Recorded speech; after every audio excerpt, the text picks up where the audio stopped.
पुष्प वाटिका आतिया तालाब में स्वर्णकार समाज का भव्य होली मिलन समारोह संपन्न। झांसी स्वर्णकार भारतीय सेवा संस्थान झांसी के तत्वावधान में सर्व स्वर्णकार समाज द्वारा पुष्प वाटिका आतिया तालाब में भव्य होली मिलन समारोह का आयोजन किया गया। कार्यक्रम का शुभारंभ संस्थान के राष्ट्रीय संयोजक योगेंद्र जी द्वारा किया गया। समारोह में समाज के लोगों ने बढ़-चढ़कर उत्साहपूर्वक भाग लिया। समारोह में रंगारंग सांस्कृतिक कार्यक्रमों के साथ बुजुर्गों का सम्मान किया गया, जिससे कार्यक्रम को विशेष गरिमा प्राप्त हुई। कार्यक्रम की अध्यक्षता प्रदेश अध्यक्ष जीतू सोनी ने की। इस अवसर पर उदय सोनी ने समाज की एकता एवं संगठन को मजबूत करने पर बल दिया। वहीं रमाकांत सोनी, रम्मू दतिया ने समाज के उत्थान हेतु महत्वपूर्ण विचार प्रस्तुत किए।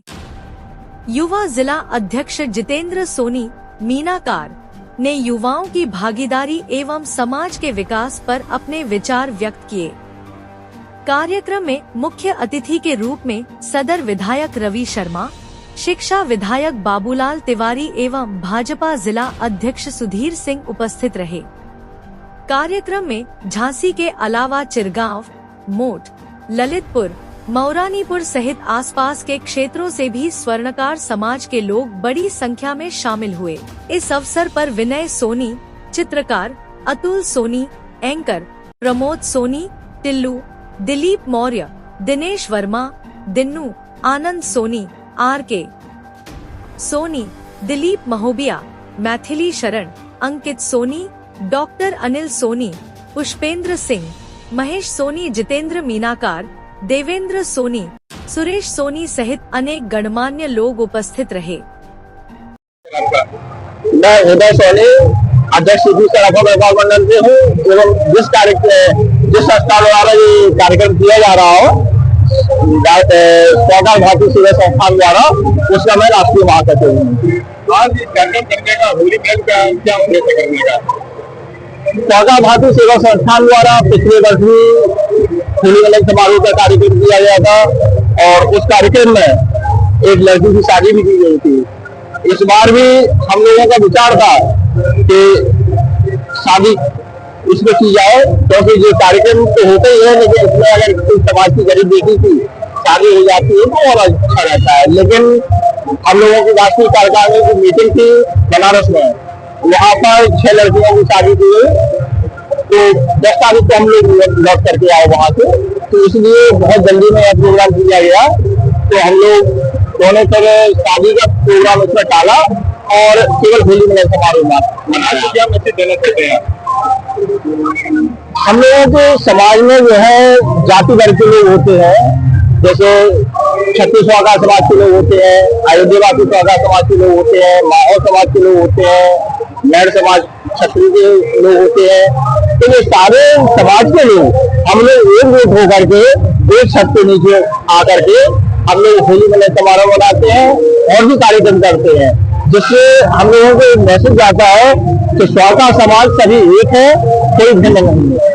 और इस बीच में हम सभी लोगों का होली मिलन समारोह के तत्वावधान में मिलना जुलना भी हो जाता है, एक छत के नीचे बैठते भी हैं, सभी लोग एक दूसरे को बधाई देते हैं और आगे की रणनीति ये हम लोग बताते हैं कि समाज कैसे प्रगति करे, अग्रसर हो, इसके लिए भी हम लोग चर्चा करते हैं। व्यापारी जब तो सोना महंगा हुआ है, व्यापारी लोग छोटे मोटे, हाँ ये बात आपकी सही है कि जब से सोना चांदी महंगा हुआ है तो स्वर्णकार समाज का, खासकर जो हमारा एक कारीगर तबके का व्यक्ति है या मध्यम श्रेणी का जो व्यक्ति था, वो जरूर बहुत परेशान हुआ है। और सरकार से अभी हम लोगों ने माननीय विधायक जी द्वारा संसद में बात उठाने के लिए यह बात उठाई है कि स्वर्णकला बोर्ड का गठन किया जाए, और जिसमें जैसे मध्य प्रदेश में भी स्वर्णकला बोर्ड का गठन हुआ है, ऐसे ही हमारे उत्तर प्रदेश में भी स्वर्णकला बोर्ड का जो है गठन किया जाए, जिसमें स्वर्णकार बंधुओं को काम दिया जाए और काम के साथ साथ उनको ऐसा प्रोत्साहन दिया जाए कि जो हम लोगों को कारीगर वर्ग लोग हैं या मध्यम श्रेणी के लोग हैं, उन लोगों को जो लोन दिया जाए वो कम से कम ब्याज पर दिया जाए और हम लोगों के लिए भी सोचा जाए। आगे जो अब वैसे तो कहा जाए तो जो हम लोगों का समाज का काम है स्वागत समाज का, वो स्वागत समाज के लोग सोने चांदी का काम करते थे, लेकिन अब इसमें हर जाति धर्म का लोग सोने चांदी का काम करने लगे हैं। तो इस वजह से अब सोना चांदी पूंजीपति लोगों का काम हो गया है और बड़े बड़े शोरूमों पर लोग जाना पसंद करते हैं, जबकि काम जो है कारीगरों का एवं मध्यम श्रेणी के और गरीब तबके के जो हमारे कारीगर होते हैं वो पूरी तरह से परास्त और धराशायी हो रहे हैं। तो सरकार से यही मांग करते हैं कि ऐसी कुछ व्यवस्था सरकार बनने के लिए की जाए कि जिसमें सरकार जी का जो काम करने वाले हैं, मध्यम श्रेणी का व्यक्ति है, गरीब तबके का कारीगर है, वो भी एक अपने जीवन यापन और पालन पोषण कर सके। इसके बाद एक बात और कहना चाहता हूं मैं प्रशासन से, शासन से एवं हमारे जो मुख्यमंत्री प्रधानमंत्री हैं कि जब से सोने चांदी की महंगाई बढ़ी है, तेजी बढ़ी है, तब से घटनाएं भी बहुत तेजी से बढ़ी हैं। तो ऐसी स्थिति में जिन लोगों के काम अच्छे हैं और जो लोग सक्षम हैं, उन लोगों को असलहा का लाइसेंस देना बहुत जरूरी है, क्योंकि उनकी उससे वो सुरक्षा कर सके। क्योंकि ऐसी स्थिति में जब उनके पास सुरक्षा का कोई साधन नहीं होता है और वो कोई सामान सोने चांदी का लेके जाते हैं बनवाने के लिए या डाई कटाने के लिए या अदर किसी काम के लिए, तो रास्ते में ही उन्हें लूट लिया जाता है। तो मैं सरकार से यह आग्रह करता हूं कि सरकार भाइयों को एकल खिड़की द्वारा असला प्रोवाइड कराने की वो हम लोगों को आश्वासन है और एकल खिड़की द्वारा जो है असला हम लोगों को प्रोवाइड करना है।